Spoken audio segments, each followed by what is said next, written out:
नमस्कार दोस्तों, स्वागत है आप लोगों का रोशन सर स्टडी पॉइंट पे। और आज की इस वीडियो में हम देखने वाले हैं 12th क्लास पॉलिटिकल साइंस का जो सैम्पल पेपर है, यानी कि प्रैक्टिस पेपर जो है उसको हम देखने वाले हैं। तो आप सभी स्टूडेंट के लिए वीडियो बहुत ज़्यादा इंपॉर्टेंट होने वाला है, क्योंकि इससे आप लोगों की अपनी एग्जाम की बहुत अच्छे से तैयारी हो जाएगी और आपको ये भी पता चल जाएगा कि किस टाइप के क्वेश्चन आपके एग्जाम में आने वाले हैं। लेकिन आप पहले ही प्री बोर्ड दे चुके हैं तो आपको पता ही है कि किस टाइप के क्वेश्चन आ रहे हैं, लेकिन फिर भी आप अपने एग्जाम की तैयारी के लिए आप इस वीडियो को जरूर देख लिए। तो आपको पता है कि आपका जो फर्स्ट टर्म का एग्जाम है वो कुल मिला के 40 मार्क्स का होने वाला है। मतलब 40 मार्क्स का ये क्वेश्चन पेपर है और जिसमें आपको 90 मिनट का समय दिया जाएगा।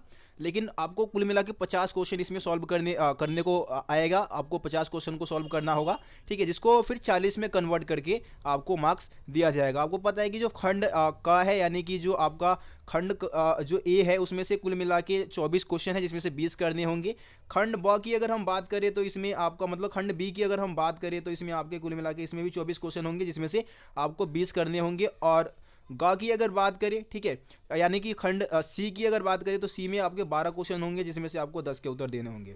तो चलिए दोस्तों, अब हम अपने सभी क्वेश्चन को देखना स्टार्ट करते हैं। वीडियो को एंड तक देखिए और अभी तक आप लोगों ने चैनल को सब्सक्राइब नहीं किया है तो सब्सक्राइब करके बेल आइकन को प्रेस कर दी, ताकि मेरे चैनल पर आने वाली वीडियो का नोटिफिकेशन आप तक पहुँच सके। इसके अलावा ये प्रैक्टिस पेपर 1 है, इसके अलावा 2 और पेपर मैं आप लोगों के लिए लेकर आऊँगा। और हो सकता है अगर मेरे को समय मिलता है, मेरे को टाइम मिलता है, तो मैं आप लोगों के लिए सभी चैप्टर के एमसीक्यू क्वेश्चन भी प्रोवाइड करा दूंगा, क्योंकि मैंने एमसीक्यू क्वेश्चन की वीडियोस बनाना शुरू किया था बट टाइम नहीं मिल पाया, इस कारण मैं आप लोगों के लिए वीडियो नहीं बना पाया। तो आप लोग चैनल को सब्सक्राइब जरूर कर ले। चलिए दोस्तों, क्वेश्चन को देखना स्टार्ट करते हैं। तो हमारा जो पहला क्वेश्चन है कि क्यूबा मिसाइल संकट से संबंधित नेता निम्न में से कौन से हैं।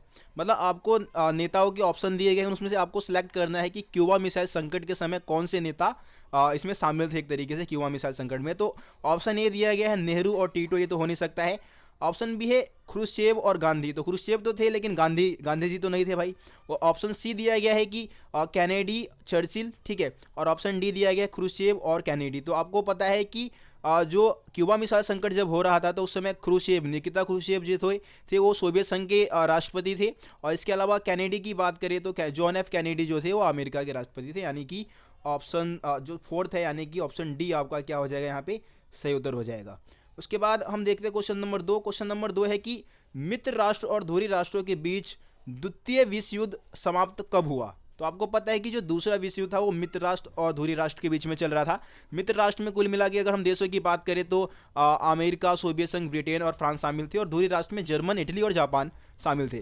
तो ये जो युद्ध था वो 1939 से लेके 45 तक चला था। यानी कि 1945 में युद्ध क्या हो गया था, समाप्त हो गया था। यानी कि ऑप्शन के हिसाब से आपका जो फोर्थ ऑप्शन दिया गया है 1945 वो सही उत्तर हो जाएगा। उसके बाद क्वेश्चन नंबर 3 देखते हैं।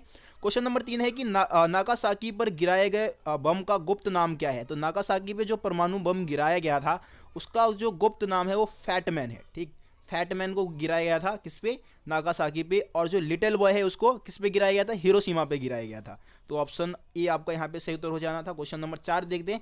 क्वेश्चन नंबर 4 है नाटो की स्थापना डैश में हुई थी। तो नाटो की स्थापना अमेरिका के द्वारा किया गया था। मतलब एक तरीके से इसको पश्चिमी गठबंधन के नाम से भी जाना जाता है। और पश्चिमी गठबंधन की जो स्थापना है, यानी कि नाटो की स्थापना 1949 में किया गया था अमेरिका के द्वारा। यानी कि ऑप्शन बी यहाँ पे आपका क्या हो जाएगा, 1949 आपका सही उत्तर हो जाएगा। उसके बाद क्वेश्चन नंबर 5 देखते हैं।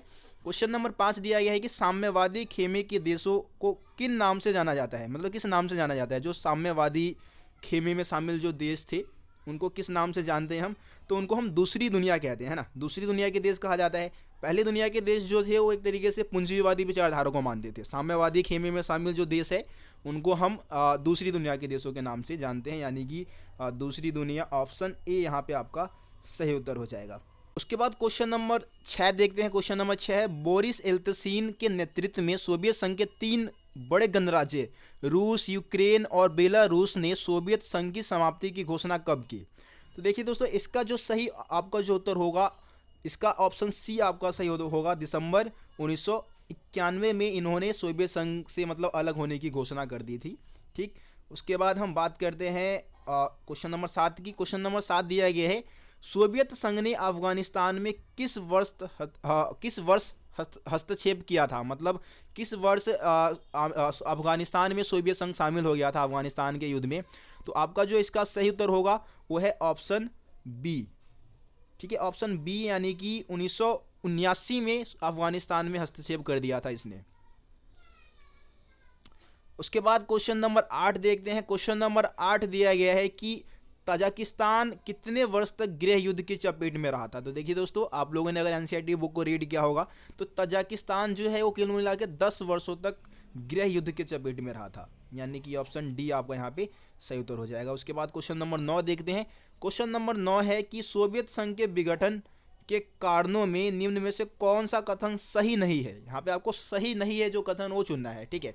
पहला है राजनीतिक आर्थिक संस्थाएं अंदरूनी रूप से कमजोर हो गई थी।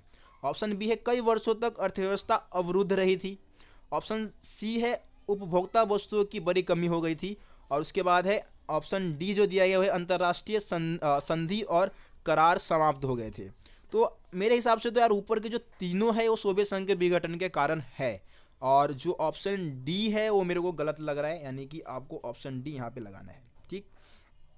उसके बाद क्वेश्चन नंबर 10 देखते हैं। क्वेश्चन नंबर 10 है संयुक्त राष्ट्र संघ के कितने अंग है, ठीक है। संयुक्त राष्ट्र संघ के अंग बताने हैं आपको, तो कुल मिला के संयुक्त राष्ट्र संघ के जो है 6 अंग है, ठीक। ऑप्शन बी यहाँ पे सही उत्तर था। उसके बाद हम बात करते हैं क्वेश्चन नंबर 11 की।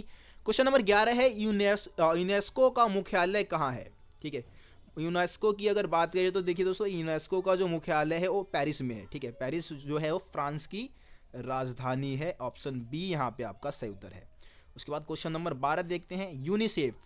यूनिसेफ की स्थापना किसके द्वारा की गई, ठीक।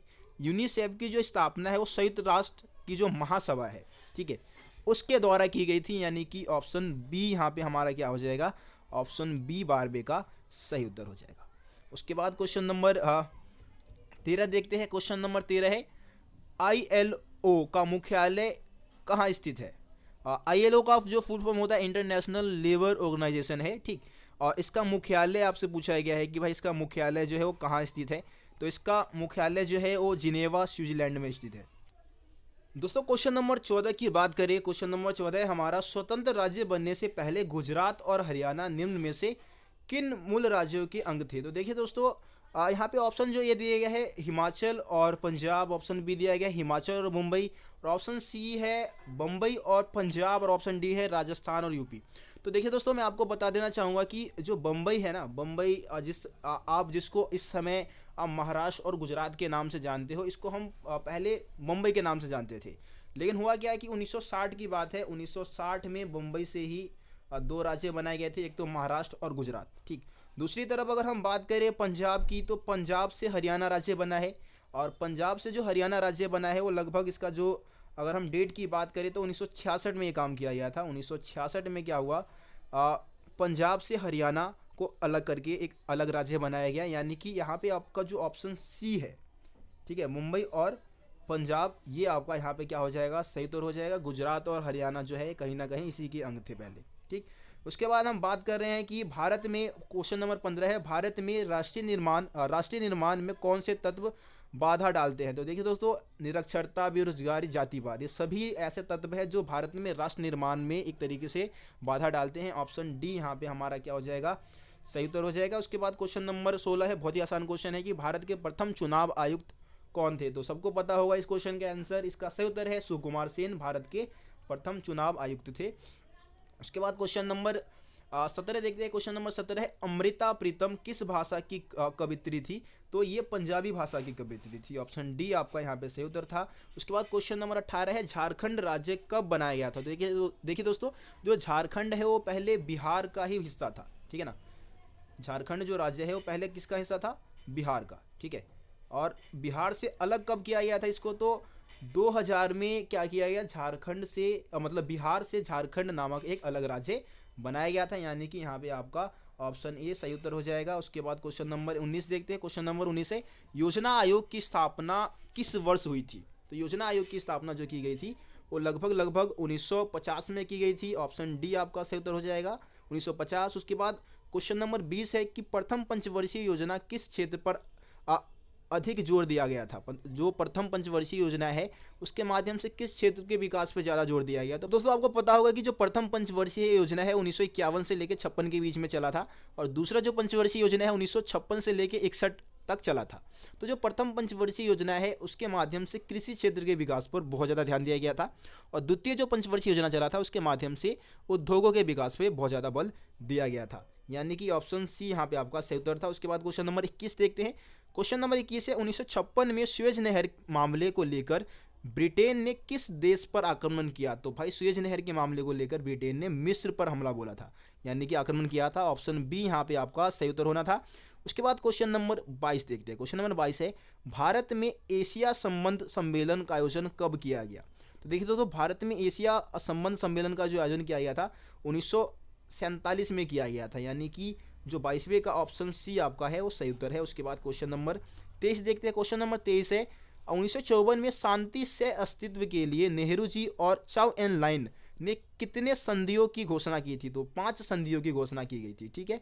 उसके बाद क्वेश्चन नंबर 24 देखते हैं। क्वेश्चन नंबर 24 है, चीन ने भारत पर आक्रमण कब किया? बहुत ही आसान क्वेश्चन है। आपको पता है कि चाइना और भारत के बीच में, इंडिया के बीच में 1962 में युद्ध हुआ था, यानी कि 1962 में हमला किया था चाइना ने भारत के ऊपर। ऑप्शन डी यहाँ पे हमारा क्या है, सही उत्तर है।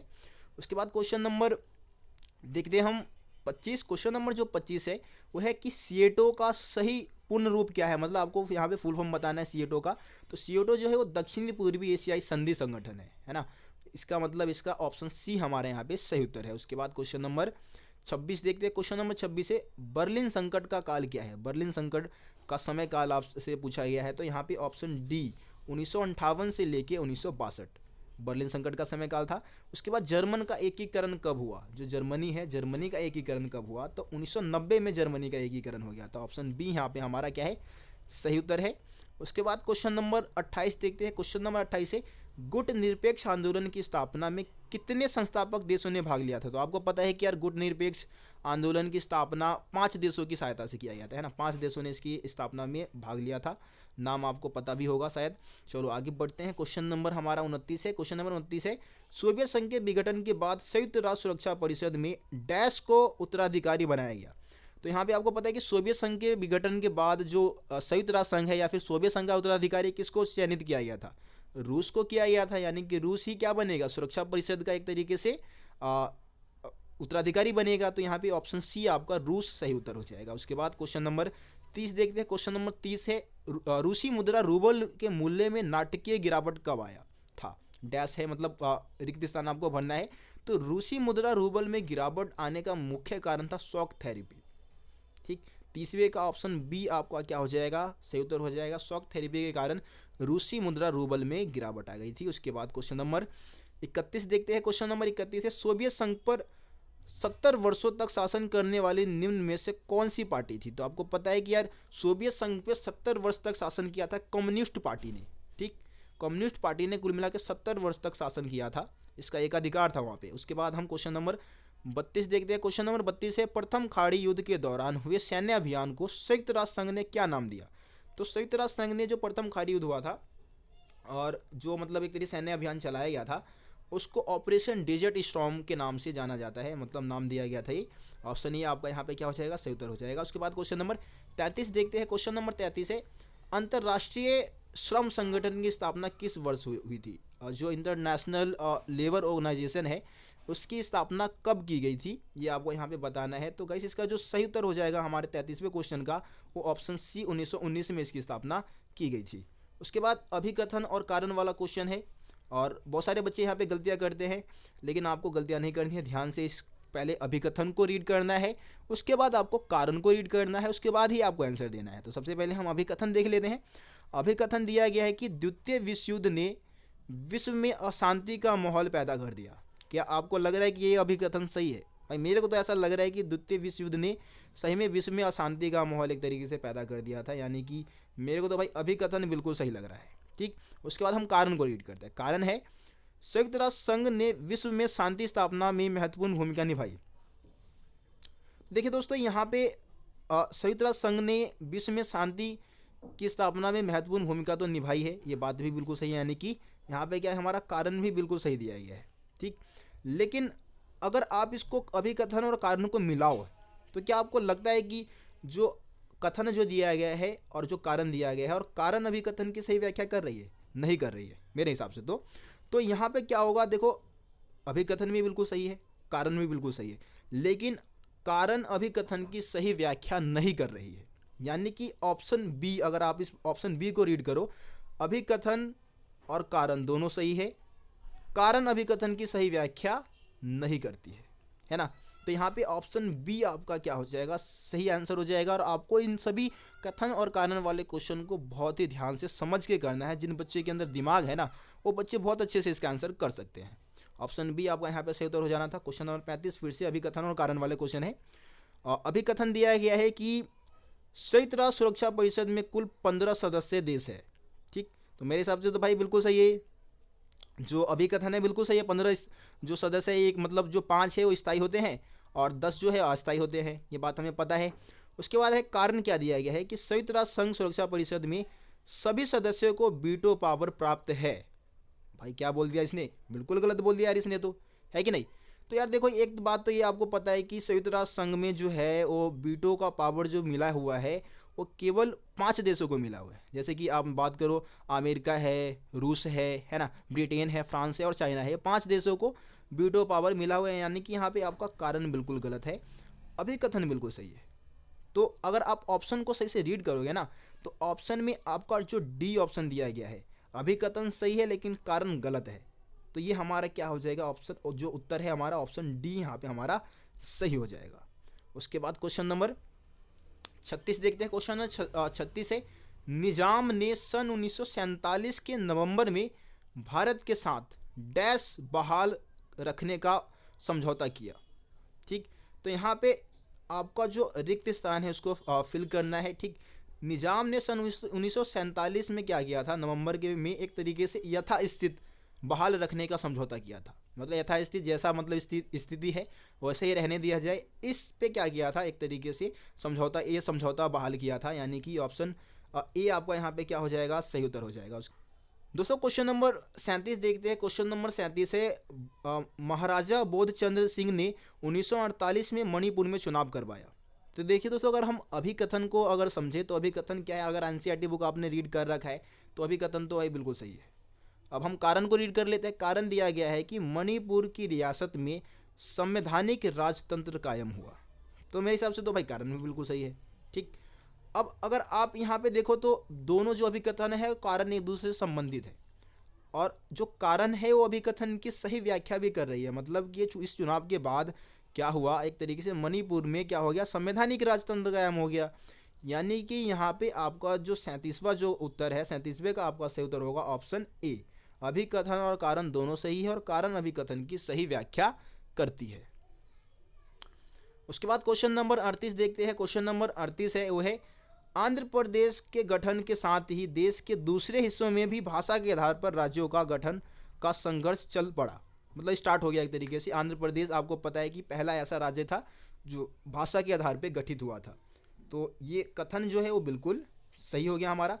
अब कारण देखते हैं। कारण है कि 1956 में राज्य पुनर्गठन अधिनियम पास हुआ, आपका ये दिया गया है। तो यहाँ पे देखिए दोस्तों, ये जो है कारण वो भी बिल्कुल सही है, अभिकथन भी हमारा सही है। लेकिन अगर आप इन दोनों के बीच में संबंध को जानने की कोशिश करो तो जो कारण है वो कहीं ना कहीं अभिकथन की सही व्याख्या नहीं करती है। यानी कि यहाँ पे जो हमारा ऑप्शन बी है वो सही उत्तर हो जाएगा। अभिकथन और कारण दोनों सही है कि नहीं, लेकिन अभिकथन जो है वो एक तरीके से मतलब जो कारण है वो अभिकथन की सही व्याख्या नहीं करती है। तो ऑप्शन बी यहाँ पे आपका सही उत्तर था। उसके बाद हम देखते हैं क्वेश्चन नंबर 39। क्वेश्चन नंबर 39 दिया गया है कि विभाजन के दौरान बड़ी संख्या में मुस्लिम आबादी पाकिस्तान चली गई। तो भाई बात तो बिल्कुल सही है, पाकिस्तान चली गई है ना। विभाजन के दौरान क्या हुआ, विभाजन के मतलब जब विभाजन हुआ तो बहुत सारी मुस्लिम आबादी पाकिस्तान में चली गई थी। कारण को समझते हैं हम। कारण क्या दिया गया है, कारण है कि विभाजन के बाद भारत में सिख, ईसाई, जैन, पारसी अल्पसंख्यक है। तो देखिए दोस्तों, एक कारण जो है वो भी बिल्कुल सही है, मतलब अभिकथन भी बिल्कुल सही है, कारण भी बिल्कुल सही है। लेकिन अगर आप इन दोनों के बीच में संबंध को जानने की कोशिश करो तो जो अभिकथन है वो कारण मतलब जो कारण है वो अभिकथन की सही व्याख्या यहाँ पे नहीं कर रही है। यानी कि यहाँ पे भी हमारा क्या हो जाएगा, ऑप्शन बी सही उत्तर हो जाएगा। अभिकथन और कारण दोनों सही है, लेकिन जो कारण है वो अभिकथन की सही व्याख्या नहीं करती है। ठीक, ऑप्शन बी हमारा यहाँ पे क्या हो जाएगा, सही उत्तर हो जाएगा। उसके बाद हम क्वेश्चन नंबर 40 देखते हैं। क्वेश्चन नंबर 40 है, औपनिवेशिक शासन के समय प्रांतों की सीमाएं प्रशासनिक सुविधा के लिहाज से तय की गई थी। औपनिवेशिक शासन के समय प्रांतों की जो सीमाएं है वो प्रशासनिक सुविधाओं के लिहाज से तय की गई थी। और जो कारण दिया गया है, कारण है प्रांतों की सीमा इस बात से भी तय की गई थी कि किसी रजवाड़े के अंतर्गत कितना इलाका शामिल है। तो देखिए दोस्तों, यहाँ पे दोनों ही सही है मेरे हिसाब से। तो भाई जो औपनिवेशिक राज्य में जो प्रांतों की जो सीमाएं जो तय की गई थी, देखिए प्रशासनिक सुविधाओं के लिहाज से तय की गई थी। और जो दूसरा कारण जो दिया गया है वो भी बिल्कुल सही है। और जो कारण है एक तरीके से वो अभिकथन की सही व्याख्या भी यहाँ पे करती है, यानी कि ऑप्शन बी आपका यहाँ पे सही उत्तर होगा। उसके बाद क्वेश्चन नंबर 41 देखते हैं। क्वेश्चन नंबर 41 है, 1950 में भारत सरकार ने एक प्रस्ताव के जरिए डैश की स्थापना की। 1950 में अब भारतीय सरकार ने एक प्रस्ताव के जरिए डैश की स्थापना की। तो यहाँ पे ऑप्शन सी आपका सही उत्तर हो जाएगा। योजना आयोग की स्थापना 1950 में की गई थी। उसके बाद नीति आयोग के निम्नलिखित में से किस स्थान, क्वेश्चन नंबर 42 दिया गया है। क्वेश्चन नंबर 42 है, नीति आयोग ने निम्न में से किसका स्थान लिया। तो आपको पता है कि नीति आयोग को पहले हम किस नाम से जानते थे, योजना आयोग के नाम से जानते थे। लेकिन 2015 के आसपास ही इसके नाम को बदल दिया गया है। 14-15 के आसपास इसके नाम को बदल के अब योजना आयोग को नाम को बदल के अब नीति आयोग कर दिया गया है। ठीक, ऑप्शन यहाँ पे आपका ए सही उत्तर था। उसके बाद हम क्वेश्चन नंबर 43 देखते हैं। क्वेश्चन नंबर 43 दिया गया है कि भारत में खाद्य संकट निम्न में से किस दशक में आया। सो गाइस, आपको पता होगा कि भारत में जो खाद्य जो संकट है वो 1960 के दशक में आया था। ठीक, ऑप्शन हमारे यहाँ पे डी सही उत्तर हो जाएगा। उसके बाद फिर से अभिकथन और कारण वाला क्वेश्चन आ गया है। क्वेश्चन है हमारा, जो पहला अभिकथन जो हमारा दिया गया है, अभिकथन है कि भारत ने 1998 में दूसरा परमाणु परीक्षण किया। तो क्या यहाँ पे अभिकथन सही है या नहीं? अभिकथन क्या है, बिल्कुल सही है। उसके बाद हम कारण को समझते हैं। कारण दिया गया है कि भारत ने 1998 में बताया कि उसके पास सैन्य उद्देश्यों के लिए अणुशक्ति को इस्तेमाल में लाने की क्षमता है। तो कारण भी बिल्कुल क्या है, सही है। ठीक, और एक तरीके से अभिकथन जो है ना, मतलब कारण जो है वो अभिकथन की सही व्याख्या भी कर रही है। ठीक, यानी कि ऑप्शन ए हमारे यहाँ पे क्या हो जाएगा, सही उत्तर हो जाएगा। दोस्तों क्वेश्चन नंबर 45 देखते हैं। क्वेश्चन नंबर 45 भी अभिकथन और कारण पे आधारित है। और अभिकथन दिया गया है कि 1966 में भारत पाकिस्तान के मध्य ताशकंद समझौता हुआ। तो गाइस, यहाँ पे अगर आप अभिकथन की बात करें तो अभिकथन क्या है, बिल्कुल सही है। भारत पाकिस्तान के बीच में क्या हुआ था, 1966 में ताशकंद समझौता हुआ था। उसके बाद हम कारण को समझते हैं। कारण दिया गया है कि ताशकंद समझौते में सोवियत संघ ने मध्यस्थता की भूमिका निभाई थी। तो यहाँ पे क्या है, कारण भी बिल्कुल सही है ना, कथन और कारण बिल्कुल सही। अगर आप कथन और कारण को देखें तो ये दोनों आपस में संबंध भी है। आपको क्या करना है, कथन और कारण वाले जितने क्वेश्चन आते हैं ना, तो आप देख लेना कि कथन और कारण अगर एक दूसरे से संबंधित है, एक दूसरे से संबंध रखते हैं, तो अभिकथन और कारण दोनों सही है और कारण अभिकथन की सही व्याख्या देती है। अगर ये ऑप्शन आपको नजर आ रहा है तो आप उस पर टिक कर दोगे। यानी कि यहाँ पे क्या है, हमारा ऑप्शन ए क्या है, बिल्कुल सही है। अभिकथन और कारण दोनों सही है और जो कारण है वो अभिकथन की सही व्याख्या करते हैं। यानी कि ऑप्शन ए हम यहाँ पे क्या करेंगे, सही उत्तर लगा देंगे। उसके बाद हम क्वेश्चन नंबर 46 देखते हैं। क्वेश्चन नंबर जो हमारा 46 दिया गया है, क्वेश्चन नंबर 46 है, 1962 में भारत चीन युद्ध के समय रक्षा मंत्री कौन थे। ठीक है, यहाँ पे रक्षा मंत्री पूछा गया कि भाई 1962 में जब भारत चाइना का जब युद्ध हुआ था तो उस समय हमारे देश के रक्षा मंत्री कौन थे। तो देखिए दोस्तों, उस समय हमारे देश के जो रक्षा मंत्री थे वो वी.के. कृष्ण मेनन थे। यानी कि यहाँ पे हमारा ऑप्शन सी क्या हो जाएगा, सही उत्तर हो जाएगा, वी.के. कृष्ण मेनन। दोस्तों क्वेश्चन नंबर 47 देखते हैं। क्वेश्चन नंबर 47 है, आज़ादी के बाद कुछ पार्टी अमेरिका के साथ विदेशी संबंध रखने के पक्षधर थी। इनमें प्रमुख थी, मतलब आपको उन पार्टियों का नाम बताना है इसमें जो कहीं ना कहीं अमेरिका के साथ अच्छे संबंध बनाए रखने के पक्षधर में थी। तो देखिए दोस्तों, यहाँ पे हम ऑप्शन की बात करें तो ऑप्शन ए दिया गया है, भारतीय जनसंघ स्वतंत्र पार्टी। इसके अलावा ऑप्शन बी दिया गया है, स्वतंत्र पार्टी और कांग्रेस पार्टी। ऑप्शन सी दिया गया है, भारतीय जनसंघ और कम्युनिस्ट पार्टी। इसके अलावा जो ऑप्शन डी दिया गया है कम्युनिस्ट पार्टी और समाजवादी पार्टी। तो देखिए दोस्तों, यहाँ पे आपका सही उत्तर है ऑप्शन ए। ठीक है, भारतीय जनसंघ पार्टी और जो स्वतंत्र पार्टी है वो अमेरिका के साथ अच्छे संबंध बनाए रखने की मांग कर रहे थे, मतलब उनके साथ विदेशी संबंध हमें बनाना चाहिए, इसकी एक तरीके से पक्षधर थे। यानी कि ऑप्शन ई यहाँ पे हमारा क्या हो जाएगा, सही उत्तर हो जाएगा। उसके बाद हम क्वेश्चन नंबर 48 देखते हैं। क्वेश्चन नंबर 48 की बात करें, क्वेश्चन नंबर 48 है, जुलाई 1972 को इंदिरा गांधी और जुल्फिकार अली भुट्टो, ठीक है, जुल्फिकार अली भुट्टो के बीच कौन सा समझौता हुआ। 1972 वाले समझौते की बात यहाँ पे की जा रही है। तो देखिए दोस्तों, 1972 में जो इंदिरा गांधी और जुल्फिकार अली भुट्टो के बीच में जो समझौता हुआ था उसको हम कहते हैं शिमला समझौता। ठीक, यानी कि ये आपका ऑप्शन ए यहाँ पे हमारा क्या हो जाएगा, सही उत्तर हो जाएगा। दोस्तों क्वेश्चन नंबर 49 जो है हमारा चित्र आधारित क्वेश्चन है। हम चित्र को देख लेते हैं और उसके बाद इस क्वेश्चन का उत्तर देते हैं। तो चित्र को आपको ध्यान से देखना है, उसके बाद जो ऑप्शन दिए गए हैं उस ऑप्शन के अकॉर्डिंग आपको इसका उत्तर बताना है। तो यह चित्र क्या दर्शा रहा है, देखिए दोस्तों, ये जो चित्र है वो एक तरीके से अमेरिका और चाइना के बीच में जो रिश्ता है ना, जो यूएस और चाइना के बीच में जो मित्रता है उसको एक तरीके से चित्रित कर रहा है। यानी कि अगर आप इन सभी ऑप्शन को पढ़ोगे तो इसका जो सही उत्तर होगा ना, ऑप्शन बी यहाँ पे क्या होगा, आपका सही उत्तर होगा। शीत युद्ध को लेकर यूएस और चीन की मित्रता को एक तरीके से चित्रित करता है ये चित्र। उसके बाद इसी क्वेश्चन के जगह पे जो दृष्टिबाधित जो स्टूडेंट उनके लिए जो क्वेश्चन दिया गया, वार्सा संधि कब की गई।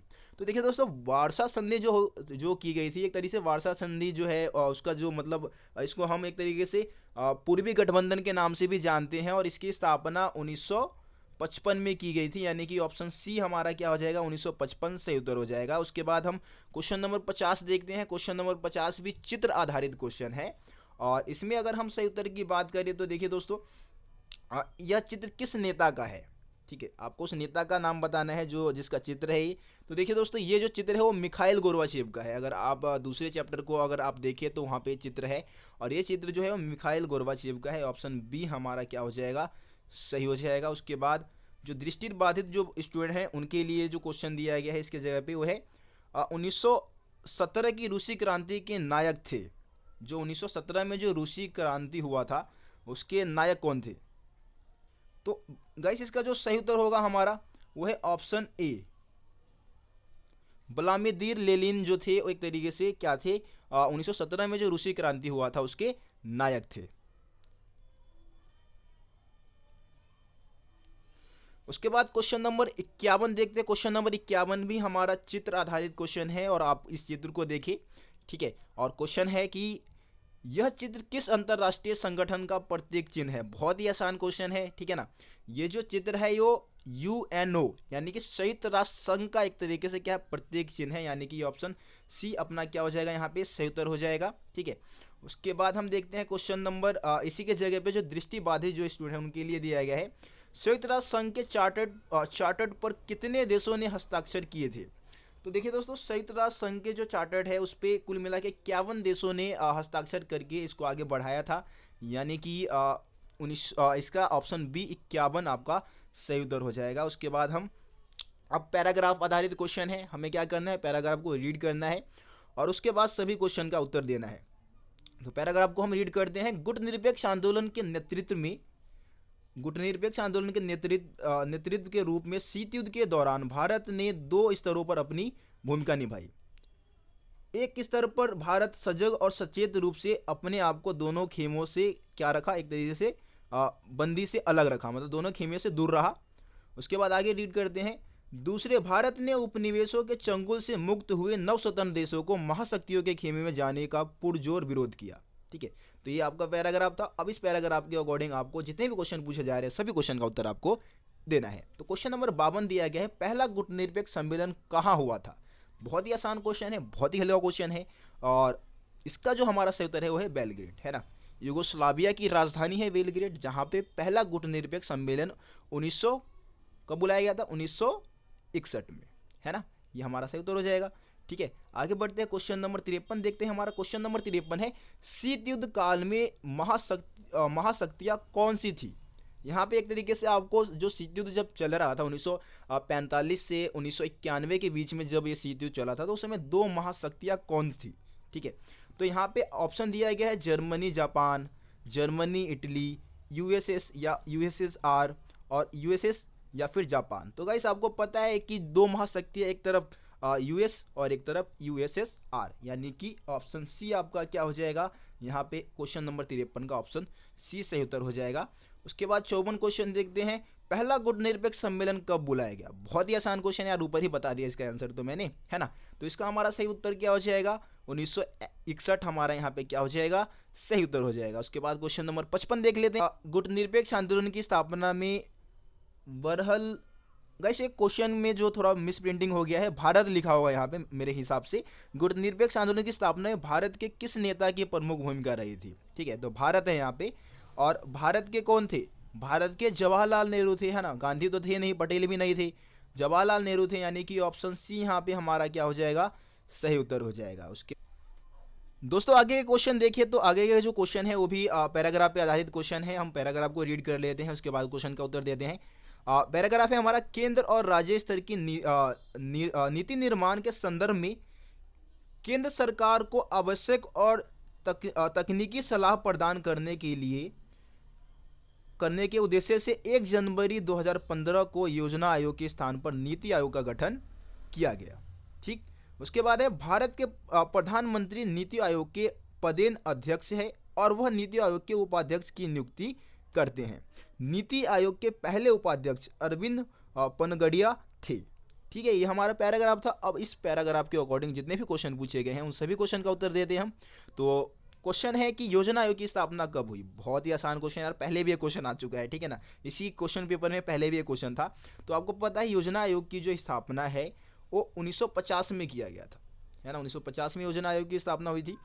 उसके बाद नीति आयोग का गठन कब किया गया यार, बहुत ही आसान, इसी पैराग्राफ में इसका उत्तर आपको मिल गया। नीति आयोग का जो गठन है वो 2015 में किया गया था। उससे पहले हम इसको किस आयोग के नाम से जानते थे, हम योजना आयोग के नाम से जानते थे, लेकिन 2015 में इसका नाम बदल के नीति आयोग कर दिया गया। उसके बाद हम क्वेश्चन नंबर 58 देखते हैं। क्वेश्चन नंबर 58 है, भारत का थिंक ट्रैक किसे कहा जाता है। तो देखिए दोस्तों, भारत का जो थिंक ट्रैक है वो नीति आयोग को कहा जाता है। मतलब कि एक तरीके से ये जितने भी योजना वगैरह बनाती है, इसीलिए इसको हम थिंक ट्रैक भी कहते हैं, ठीक है। ऑप्शन बी आपका यहाँ पे क्या हो जाएगा सही उत्तर हो जाएगा। उसके बाद क्वेश्चन नंबर 59 देखते हैं। क्वेश्चन नंबर 59 है, नीति आयोग के उपाध्यक्ष की नियुक्ति कौन करता है। तो यार हमने अभी पैराग्राफ रीड किया तो हमें पता चल गया कि नीति आयोग का जो उपाध्यक्ष है उसकी नियुक्ति कौन करेगा भाई, भारत का प्रधानमंत्री करेगा, है ना। यानी कि ऑप्शन सी यहाँ पे सही उत्तर था। उसके बाद क्वेश्चन देखते हैं 60, आखिरी क्वेश्चन है। क्वेश्चन नंबर जो 60 है वो है, नीति आयोग के पदेन अध्यक्ष कौन होते हैं, ठीक है। और जो पदेन अध्यक्ष है वो कौन होता है। तो यहाँ पे आपको पता है कि भाई नीति आयोग का जो पदेन अध्यक्ष है एक तरीके से प्रधानमंत्री को ही माना जाता है कि नहीं। तो यहाँ पे ऑप्शन कौन सा दे रखा है प्रधानमंत्री, ऑप्शन सी दे रखा है। तो हमारा ऑप्शन सी यहाँ पे क्या हो जाएगा सही उत्तर हो जाएगा। तो गाइस ये हमारे कुल मिला के 60 क्वेश्चन थे, आपका सैम्पल पेपर 1 था। मैं कोशिश करूँगा कि आगे 1-2 और सैम्पल पेपर आप लोगों के लिए प्रोवाइड करा दूँ। इसके अलावा दोस्तों इस वीडियो को आप ज़्यादा से ज़्यादा शेयर करें, अपने दोस्तों तक पहुंचाएं, इस वीडियो को अपने दोस्तों के ग्रुप में शेयर करें, ताकि आपके जो दोस्त है वो भी इस वीडियो के माध्यम से फ़ायदा उठा सके और अपने फर्स्ट टर्म के एग्जाम में अच्छा स्कोर कर सके। मैं पूरी कोशिश करूँगा कि आगे 1-2 और जो भी सैम्पल पेपर है वो मैं अपलोड कर दूँ, ठीक। इसके अलावा चैनल को सब्सक्राइब नहीं किया तो सब्सक्राइब करके बेल आइकन को प्रेस कर दो, ताकि मेरे चैनल पे आने वाली सभी वीडियो का नोटिफिकेशन सबसे पहले आप तक पहुँचे। तो चलिए दोस्तों मिलते हैं आप लोगों से अगली वीडियो में, तब तक के लिए जय हिंद जय भारत।